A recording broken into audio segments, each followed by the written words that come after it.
and character like few people will show in their lives. And I think you will see what I am talking about when this program starts. Doing the right thing is not always easy, but what I found in my 41 years on the planet, the hard way is oftentimes the right way. And I think you'll get a glimpse of this with our guests on this program. We are live on every social media platform. It's archived on all social media platforms. This is not just the future of media, but how media is consumed by all of us today in news feeds. And we will further our investigative reporting on Segura Home and Segura Solar. Judah Wickower is our director. Judah, we can start the program when you are ready, sir.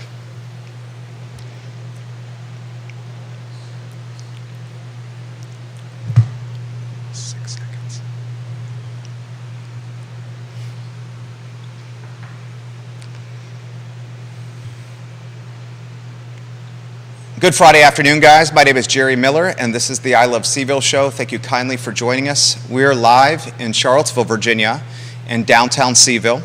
This show is broadcasted across social media channels, on smartphones that are in the palms of our hands everywhere. And we are continuing today our investigative reporting on Segura Solar and Segura Home. And we are going to take a hard look on some of the business practices utilized by this company. And we're going to take a hard look at these business practices through the firsthand experience and the firsthand perspective of what I believe is one of the highest character, strongest women, a person committed to doing good, a person that is legitimately going to tell her firsthand perspective in front of thousands of people, even though she no longer works for this company, because she understands the difference between right and wrong. And I've found in my 41 years on this planet that the right way is oftentimes the hard way. And I think you may see that today. I'll give props to Judah Wickower, who's watching the feed and all the social channels this show is airing upon. Judah, I think we are ready to welcome Amanda Erickson to the program. If you could do a two-shot, please, that would be welcome. Amanda, you are now live on this program. I want to thank you kindly for joining us. Before we talk Segura and Segura Solar and Segura Home and your role as a customer support specialist, please introduce yourself to everybody that's watching the show. Okay, thank you for having me on the show. My name's Amanda. I'm a mom. I'm a homeowner. So I do understand what some of these customers are going through. I live in southwestern Virginia, and some of my neighbors are also Segura customers as well. I've worked in customer service in a lot of different capacities, and I just enjoy helping people and trying to do right by people. So that's why I'm here today. I appreciate that. The viewers and listeners appreciate that. You are a customer relations specialist at Segura Solar and Segura Home. The show is yours on that topic. If you could first start with your timeline working for this company and what a customer relations specialist does for Segura Solar and Segura Home. Okay.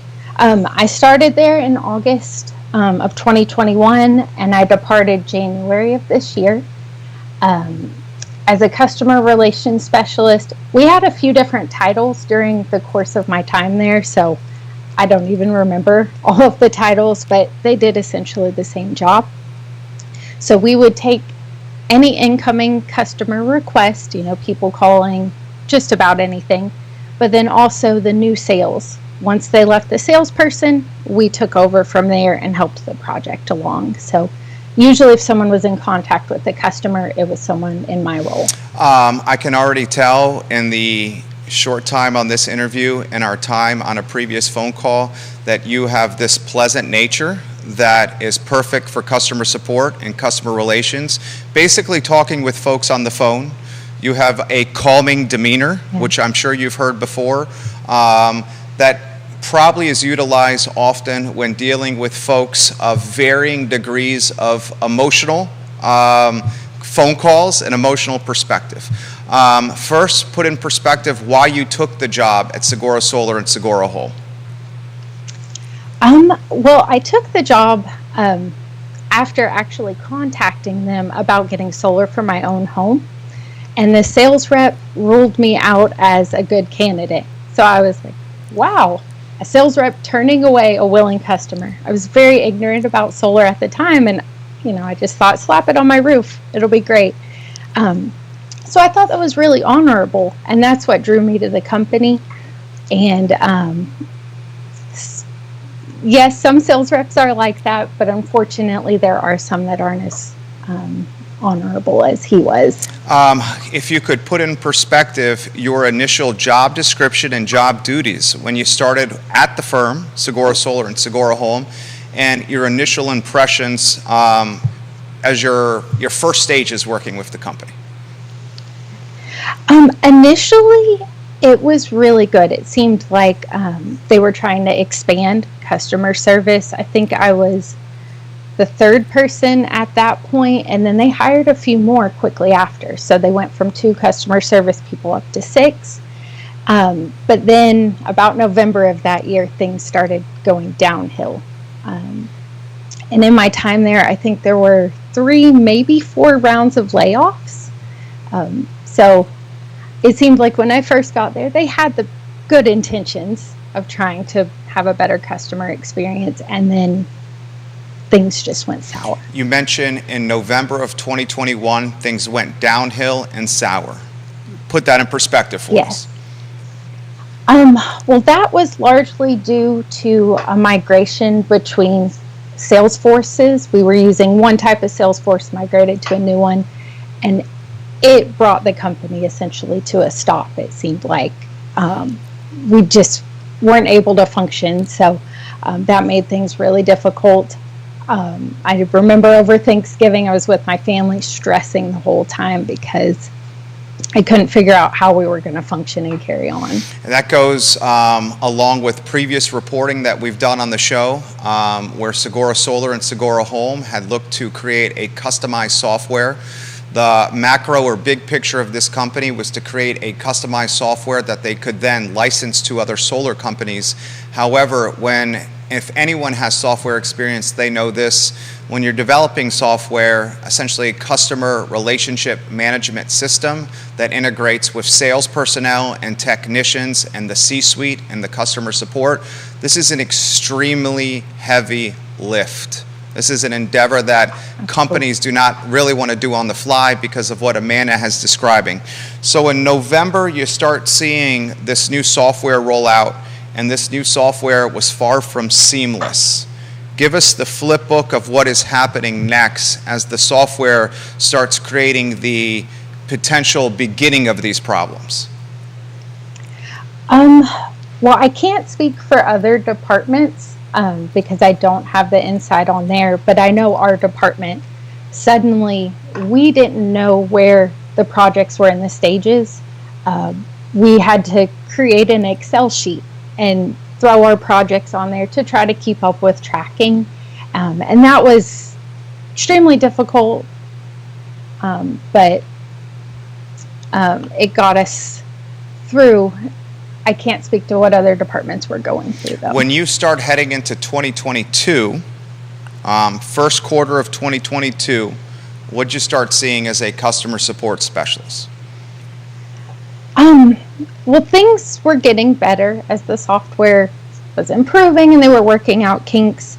I can't remember, though, the timeline on when the first round of layoffs in my department happened. But my manager and the 2 other customer service reps on my team were laid off. So, suddenly we have half the amount of people again. So that was very frustrating. Who was your supervisors and your chain of command as a customer support specialist? It changed many different times while I was there. There was lots of, after every layoff, I guess, there was restructuring. Did you have regular contact with any of the CFOs or CEOs? And the reason I ask that question In previous shows, we reported the revolving door of the C-suite, certainly the revolving nature of the chief executive officer position. So I'm curious if you have any perspective to offer on that. I do not.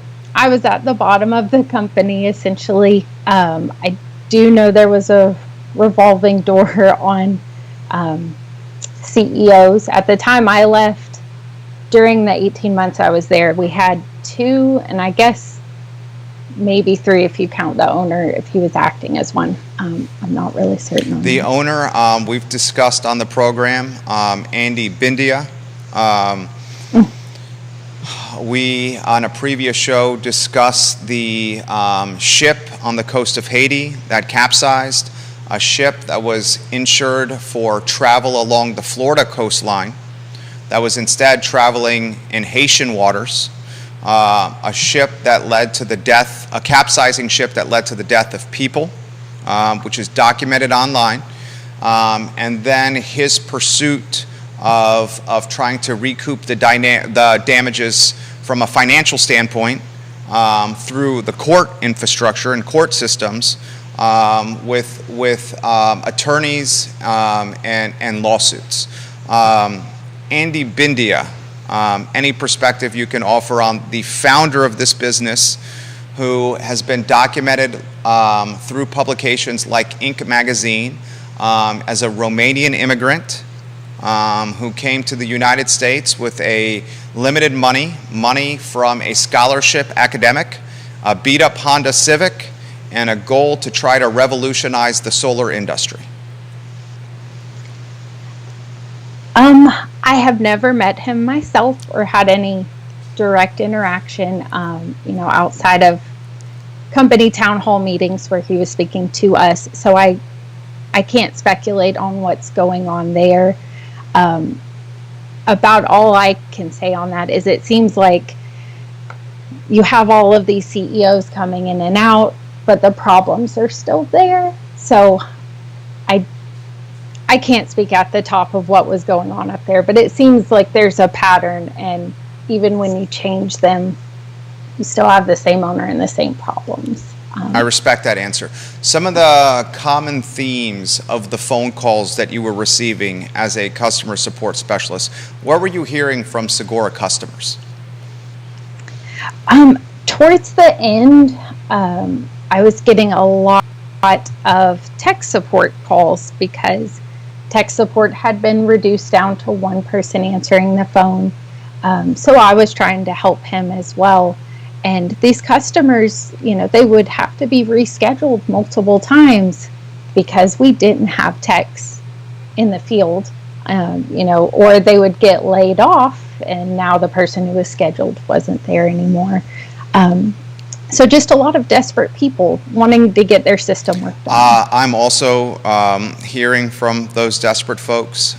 We've told the story of one case that was particularly heartbreaking, where one of the parents in a household of children and a mom and dad, the dad was laid off, the solar system on the roof was not working, and this particular family, who was financially strapped, was paying the Dominion electric bill that they were promised that would be eradicated by solar, along with the financing on the infrastructure on their roof.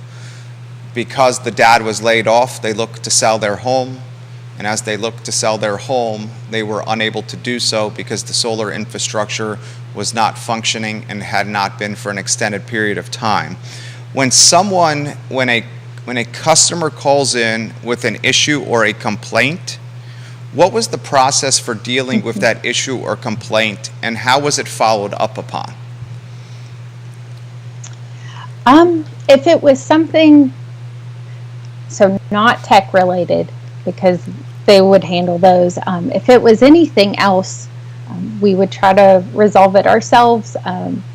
In my role, we were to reach out to the different departments. So if they were saying, hey, why is my inspection taking so long, or install whatever they were looking for, we would reach out.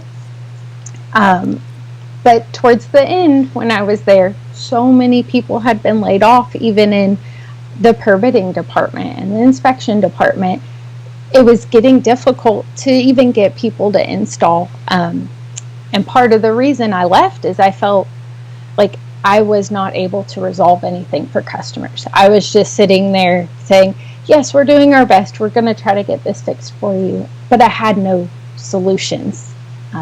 And that's when it peaked at the end, and I said I needed to leave. Can you put in perspective during this time your the level of stress you were feeling, what it was doing to quality of life, what it was doing to the work-life balance, whether you were bringing some of this home, and how it was impacting you emotionally?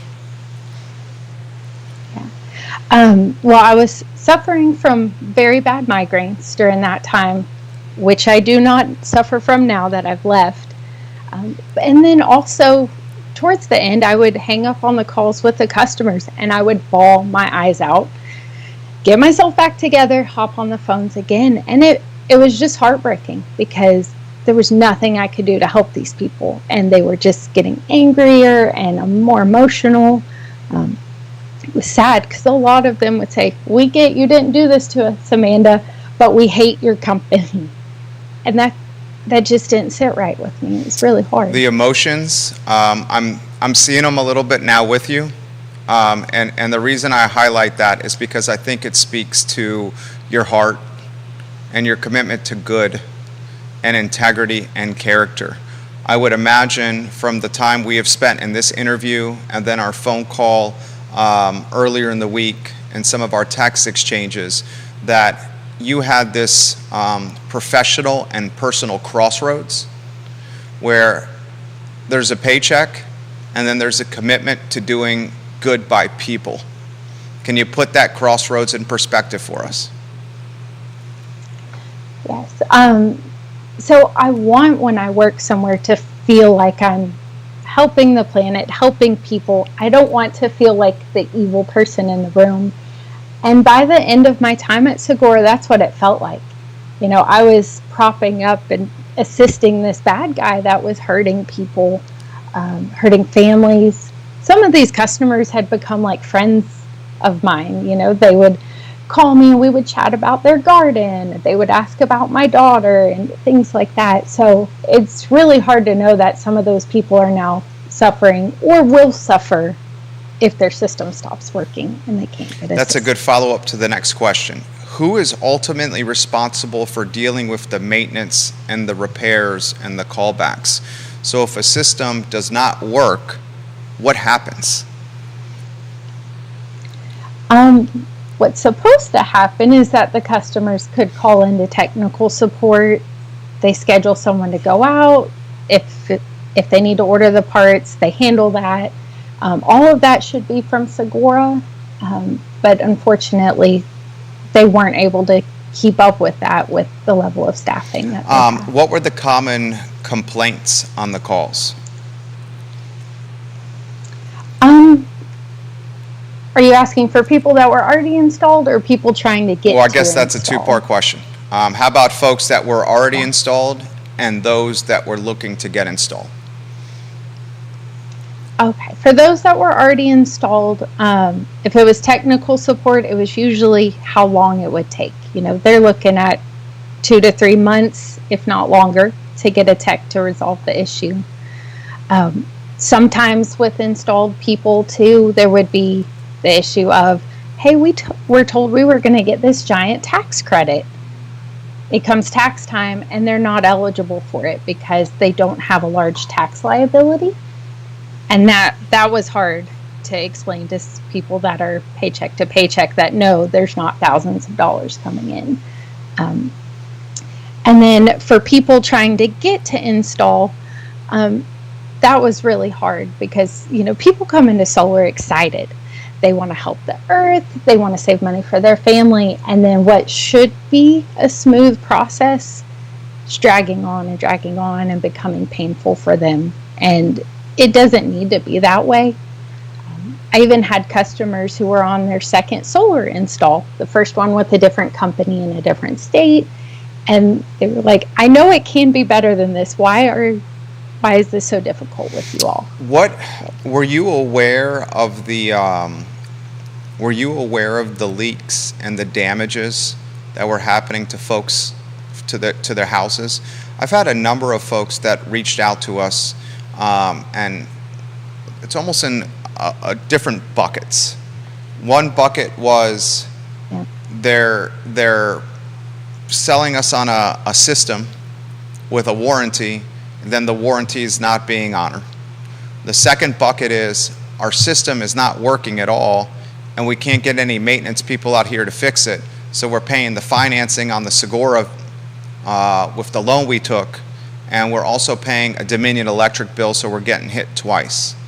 Another bucket of folks have solar infrastructure on their roofs that is functioning correctly, which Segura installed, but when they installed the infrastructure on the roofs, they did it in a way that caused damage to the roofs, which led to leaks. It led to additional damage to what is one of the most important elements of a house, a roof that protects the inside where kids and moms and dads live within. So were you aware at all, or was the team aware at all, that damage was being done in some cases to roofs and to homes upon installation? So yes, those calls would come into my department, and then the process was to send the team out to check. Sometimes, they could do repairs and that would fix it. I assume that's more of an issue now if people can't get a hold of someone. And then another issue that it seemed like with roof problems. So let me take it back a step. The sales rep I talked to about solar for my own roof, he educated me and said, look, you want a new roof on your house before you install solar. You don't want to install on an old roof that could have leaks and things like that. And it seemed like with some of our customers, they weren't getting that education during the sales process. And they're installing on what was still a healthy roof. It still had lifetime, but it wasn't a newer roof. So then a couple years down the road, now you have leaks. Well, the roof is, midway or nearing the end of its life. So I think that was part of the issue, is just being pushier with sales rather than saying, take a step back.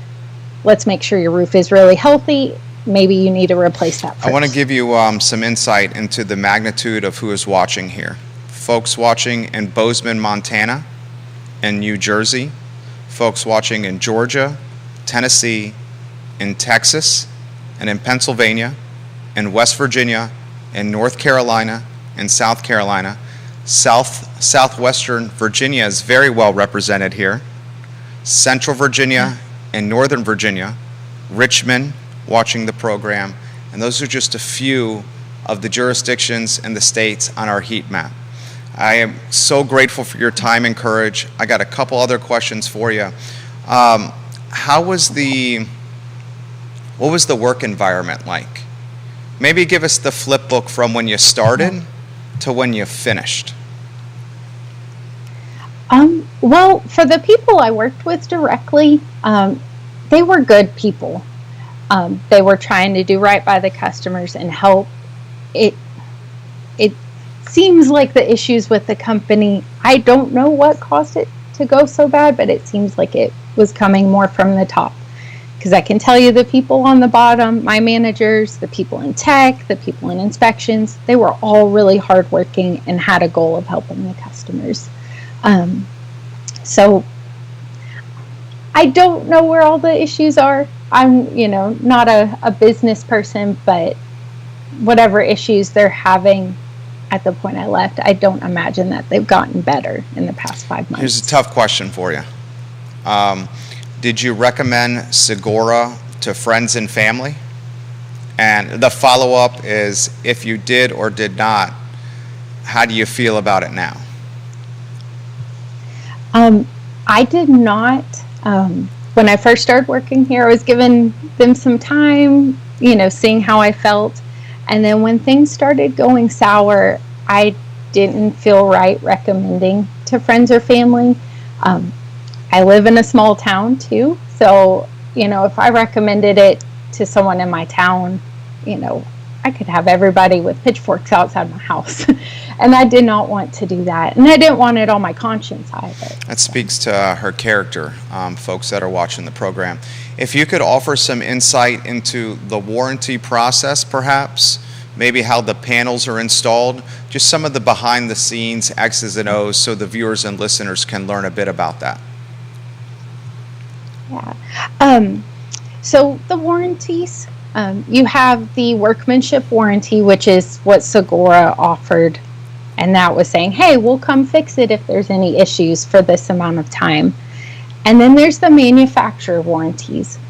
So I want the people who are already installed to understand that those are two separate things.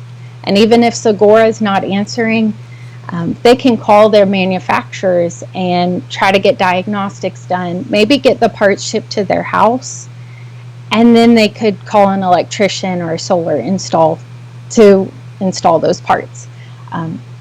While I was at Segura still, some customers went through that process to try to help speed things up. And they'd call us and say, hey, I already have the part now, just send your tech to install. So that's how I know that process works. We have some insight into the warranty process, which I will read here in a matter of moments. I'm hoping that we can also get some insight,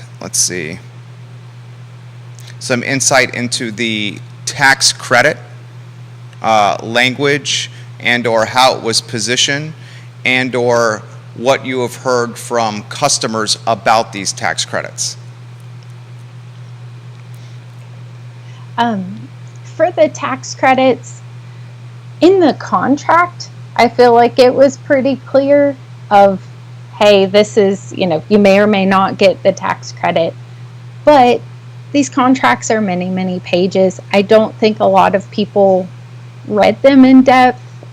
They may not even understand what it means to have tax liability. So that was the issue with the tax credit. It's not, forget the term, because I'm not an accountant, but pretty much you have to owe taxes to then get any money back. And if you're a person who's on the lower end of the income scale, or you're retired, you're on disability, anything like that, where you wouldn't have a tax liability, you're not getting a credit. Or that credit may be spread out over a number of years instead of a lump sum. Questions are coming in from the viewers and listeners, and Judah's vetting those questions now. You have a number of folks that are watching the show that are Segura customers, and they're giving you serious props for doing the show. And I want Amanda to get some serious props from all those that are watching that may reach out to her. What she's doing now takes tremendous courage. Some of these questions that have come in are, what were your responses, or what were the responses that you were trained or told to give to customers that had questions like, I was assured that my panels would be up by the end of last year and it is now late spring. How would you respond to those? Were you trained to give us a certain canned response, I guess? I'm sorry, you froze. Absolutely. So I'll can you repeat that question again? Absolutely. So some of the folks are asking if they called customer support and said that I was assured my panels would be up by the end of last year and it is now late spring. Basically, it's been a delay since the panels have been promised to be up on roofs. Were you given a canned response to some of these questions? Not typically a canned one, just because every system and situation could be different. Typically, we would try to find out what was going on so that we could be more specific. I know there were some jurisdictions that they just didn't want to issue permits. Things like that could drag a project on. So everyone's very individualized. This is from Greenwood, Virginia, who says, and he's giving you props. He says, it sounds like for a good portion of the time, the entire interaction with this company was put in your hands and on a phone that you were answering. And Kevin says, someone who is smart that is watching this program is going to offer Amanda a significant job opportunity for what she is doing here standing up for what is right. So I want you to hear that from Greenwood. This is coming from McLean. What Amanda is doing now needs to be told. I wish I had known some of the stuff that she was saying before we had this installation done on our home.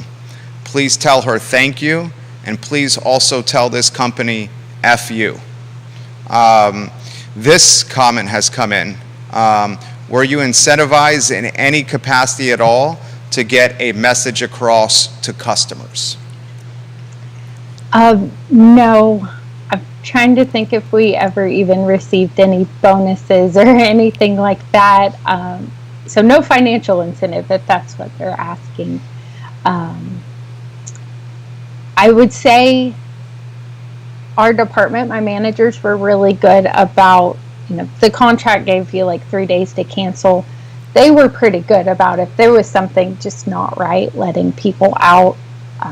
For example, I had the daughter of someone call and say, my mom has dementia. I don't know how she got in this contract. And my managers approved us to get rid of that contract and let her out, even though it was past the date. So, like I said, the people towards the bottom, my managers, they were all really great. Segura as a whole is not evil. It was made up of a lot of good people in a really bad situation. Understood. This response has come in. What was the response for panels that were promised a certain level of production and that production was not being met? How did you guys handle that customer support wise? So if they had a production guarantee in their contract, not all contracts were the same, there were changes over the years. We would run the numbers on that, and there was someone that would do those reports. If they were owed a fix of the panels or money, that was what was supposed to happen. I know towards the end, though, people that were owed refunds, it was like pulling teeth to get the money to them. It wasn't always that way, but towards the end, it was like that. Why do you think that was the case? Financial issues. That seemed to be a theme with the company. So you had situations like that. Referral payments, when people would refer their neighbors or family, they would get a referral payment. And there were people that would call weekly checking on it, and it would be months and months sometimes. So just they were running out of money, I guess. I didn't see the books because I was at the bottom, but that's what I can extrapolate. Did you have any paychecks missed or paychecks behind? And if so, could you put that in perspective? No paychecks missed. I will say, before payday, I was always stressed if it was going to be there. Fortunately, it was always there. Our 401k deposits, though, were not always there in a timely manner, sometimes months late. So the money coming out of our paycheck and then going into the 401k, that was an ongoing problem. So. When the 401k deposits weren't happening like they were promised, what was the conversation amongst the customer support team and your managers? Really, I only discussed it with my manager. I was really nervous. I didn't want to get fired for making a stink. I also wanted to make sure it wasn't just a glitch with mine. I talked to my manager. She was having the same issues. And, we kind of felt like we want to get this taken care of, but we also don't want the company to sink, because then you have all these people losing their jobs. You have all these customers that are now in a bind because their systems are halfway to completion or they're having tech support issues. So there was this feeling of like, we need to protect the company and keep it propped up. So, who cares about our 401ks at the moment? So. Was it a culture based on a fear of firing? Or was it a culture based on a fear of the company folding, and then folks would lose their jobs and customers would be out of luck? I wouldn't say necessarily a strong fear of firing, but there were all these layoffs, you know. I honestly surprised that somehow I was the last one on the phones to be laid off. So that, you know, after raising the concerns about the 401ks, but yeah, there was this fear of, we don't want the company to go under. Like, a lot of people I was on the newer end, but a lot of people had been with Segura for a long time. They were like a family. They really cared about solar and the customers, and we didn't want to see it go south. How could a company of this magnitude and reach run and operate with one customer support specialist? I honestly don't know. The day that the last two people got laid off that were answering the phones, I was just sitting there like, how is this going to work? Because you've got all the existing customers, you have all the new customers coming in, and there was no word of like, well, this is temporary, in 2 weeks we'll bring them back on. It was just, you're now it. And then tech support was the same. They were down to one person answering the phones over there. And he also had the responsibility of scheduling the techs, speaking with the manufacturers about warranties. So he was so swamped. It was just a bad situation for everyone, customers and employees alike. Could you put your emotional well-being and stress at that point and work quality of life at that point in perspective for all of us? It got so bad that although I have a mortgage and a child and a dog to take care of, I came in on a Monday and quit with no notice and no job backup. I just said, I'm out. This doesn't feel right anymore. I can't take the stress. And I've never quit a job without at least 2 weeks or more of notice. It was just that bad. From Friday to Monday, walk us through your thinking over that Saturday and Sunday, over that weekend. I'm sure it was kind of the mental pros and cons checklist that you were doing. Pretty much that's how it went. I was on the couch all weekend with a migraine over the stress, and I decided, you know, this isn't worth it. I need to spend time with my kid, and here I am making myself sick. I looked at the numbers and I was like, I'll be okay for a little bit. If I have to get a minimum wage job, it's better than this. At least I could sleep at night knowing I'm not hurting people, and putting on this facade of, oh, this is going to be a great install. You know, I couldn't realistically do that anymore. Was there a point where, and you're describing it now, where I'm going into this gray area of being disingenuous or worse? And then walk us through that if you could. So have angry people on the phone, you know, I'm honestly telling them I'm doing my best to resolve your issue, but in the back of my head knowing this isn't going to be resolved. We don't have any resolutions. We don't have techs. We don't have anybody here applying for permits, just all of these different issues. So although I wasn't lying, I was doing my best, what I wanted to say is, I have no solutions for you. I'm so sorry. You know, yes, you should hate us. And that was really hard. How would you characterize, and this is just, you know, one person's perspective, not asking you to be, you know, an attorney by any means. How would you characterize this level of business activity, or how they're running the business? Honestly, I'm still surprised they're open. You know, I kept thinking they're going to end up going under, and somehow they keep limping along. I honestly don't know how. after I left, a few other people left willingly. They weren't laid off, they just left. So, like, if you've laid off employees, the other ones are leaving, who do you have at the company still to keep it running? Do you, other questions have come in. Any insight that you can offer into the insurance provider that Segura was using?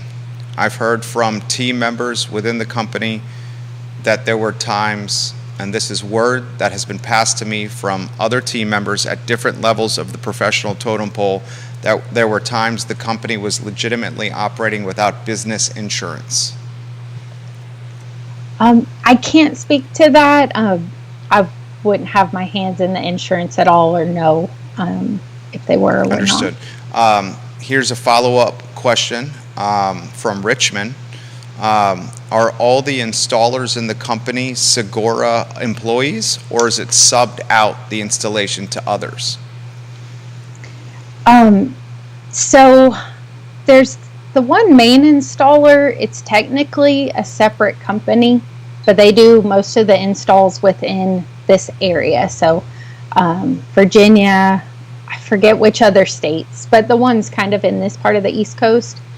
But if the customers were in New York, Florida, Texas, different third parties. Any insight that you can provide into the financing that was offered to clients and customers? The financing, who could have done the financing, and maybe the relationship to Segura? I know when I started, we had a few different options for financing. At the time I left, we were using one exclusively, which was Mosaic.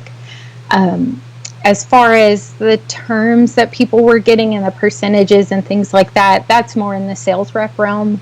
So I don't have as many details about that. That tracks with what I previously reported, where Mosaic was the exclusive financing third party provided to customers. And that exclusive relationship, I have been told by former Segura employees, and a paperwork that I have seen was based upon a much needed cash infusion for the business. So the third party financing company infuses cash for the exclusive rights to finance infrastructure moving forward. Couple of other questions for you. Do you get photos at all from the customers when they call you? Like they email you and say, can I send you some photos of the damage to my roof or the leak that it's causing? And then how do you manage all that content? I mean, we're in the business of managing content, and we have a team here, and at the last time you were the only one there. Yeah, so if they sent photos, that was actually helpful because then I could show the installers, like, look, this is the problem that's going on. We used Salesforce to store a lot of those things and keep track.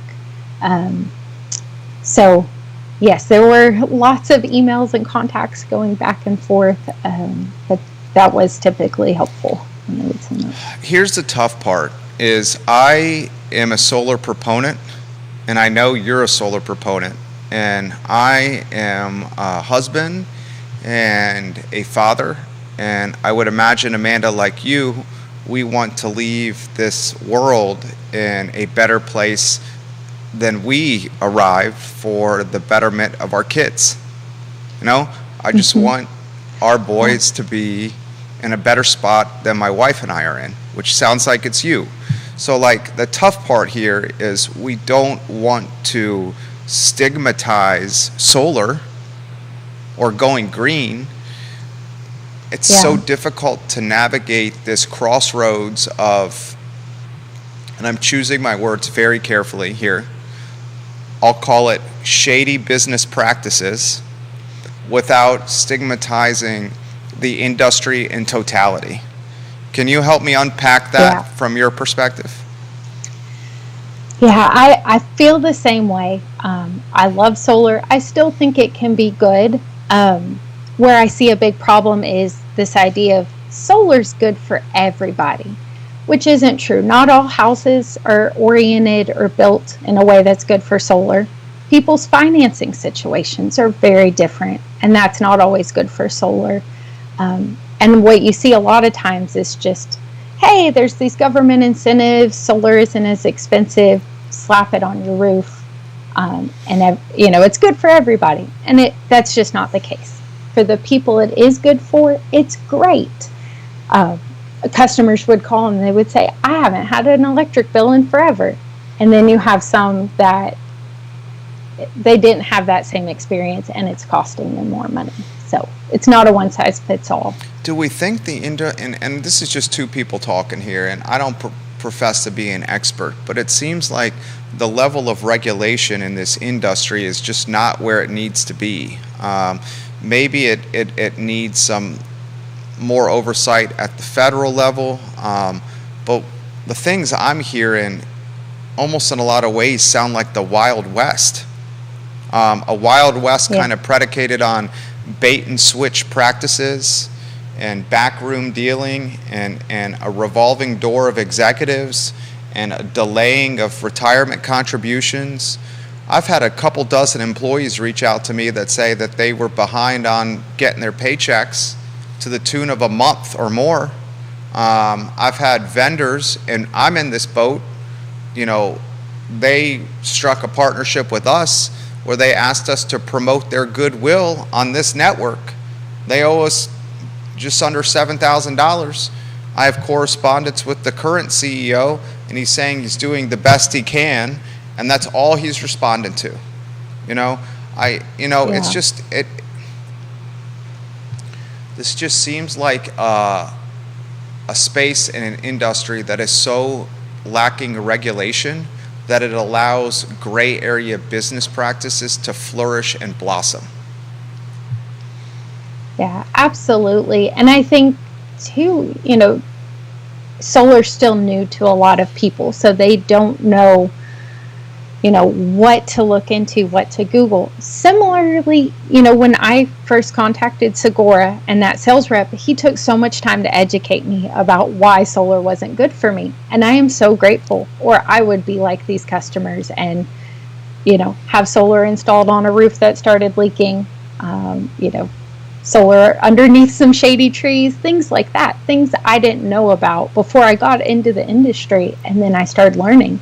And a lot of average customers, they're trusting us to be honest and to educate them, and that's not always happening. What do you think the role is, or what do you think the next steps should be with this company, with Segura Solar, Segura Home? I got a landlord in Charlottesville who said they've abandoned the lease and they owe them well over six figures. I have emails from vendors and former employees and customers. It ranges from the angriest tone possible to despair and depression and heartbreak.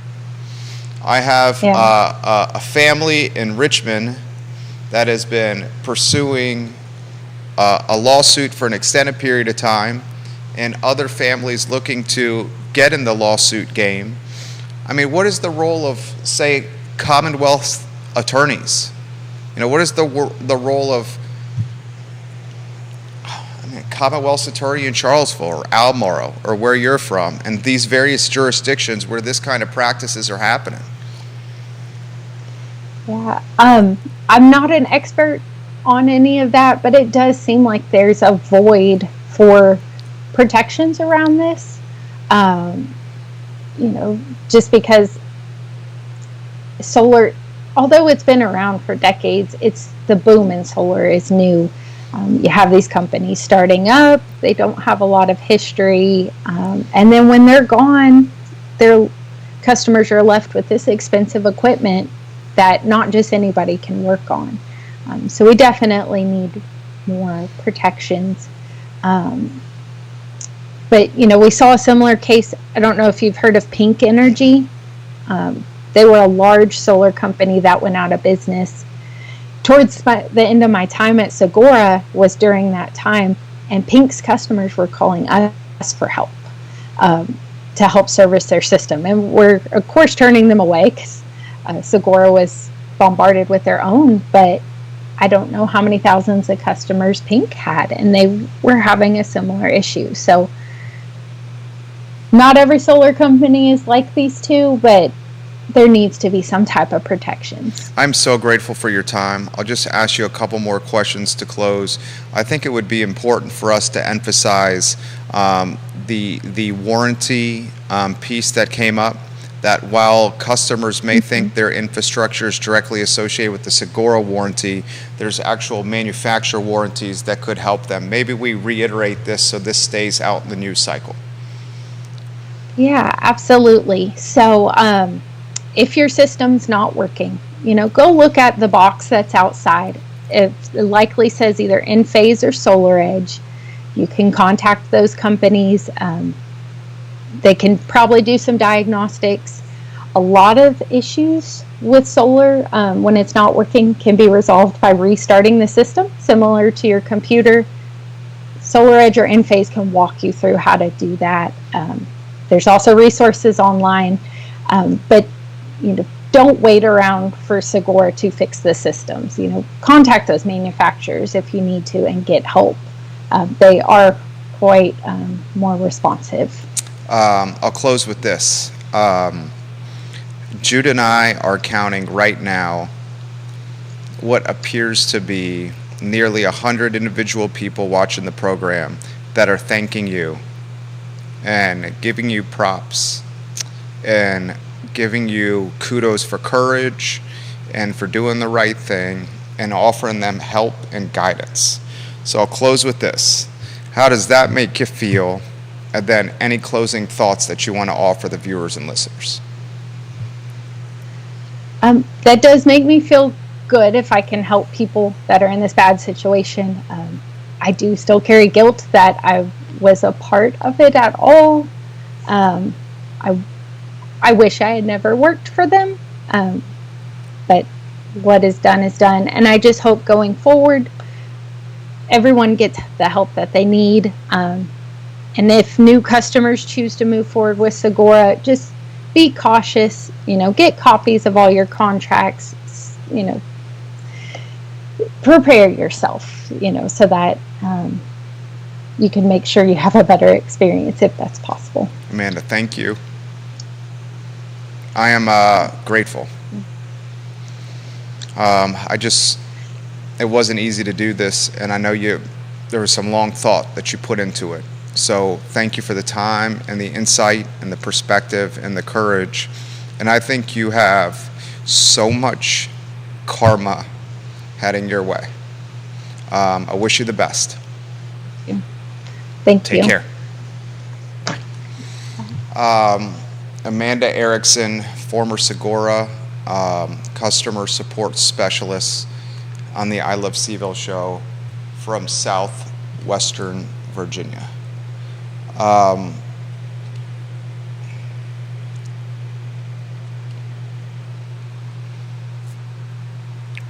The level of despair and damage and destruction and disturbance, depression, the wake of that collateral damage is as significant that I have seen in my 23 years of being in business or media or content creation. And I am aware of the reach we have and the platform we've developed here. And I pride myself, and I know Judah does too, in being social entrepreneurs and conscious capitalists. Running the I Love CVille network, I say often, it's not even a top 4 revenue stream for us. I would just be better suited, Judah would be better suited, of just pursuing development deals and branding deals and real estate deals and just shifting the 20 25 hours a week that I allocate to this network to those financial best interest pursuits. But if I did that,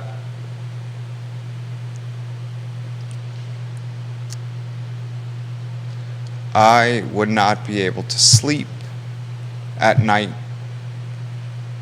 like I do now, especially that our youngest, our 8-month-old, is finally sleeping through the evening. This sweat equity and effort for this network is our social entrepreneurial offering.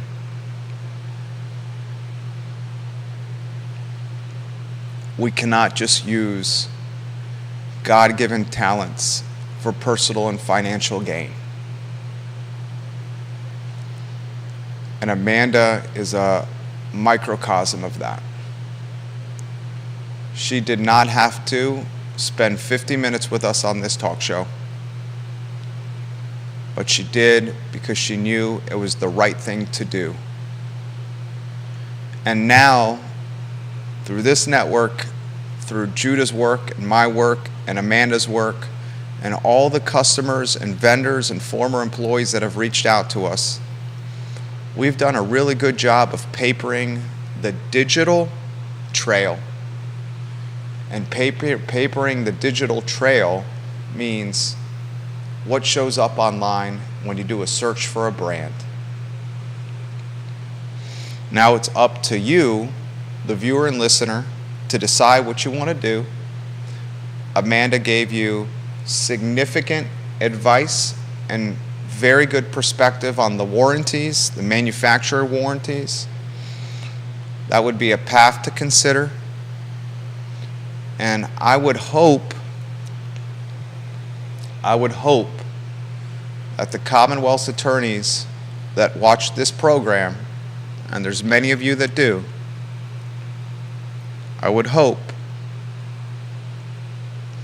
that you take a very close look into what is going on here. I'm going to leave it at that. This show and this network is unafraid, unabashed, and never seeking approval. For Judah Wickower, my name is Jerry Miller, and this is the I Love CVille Show.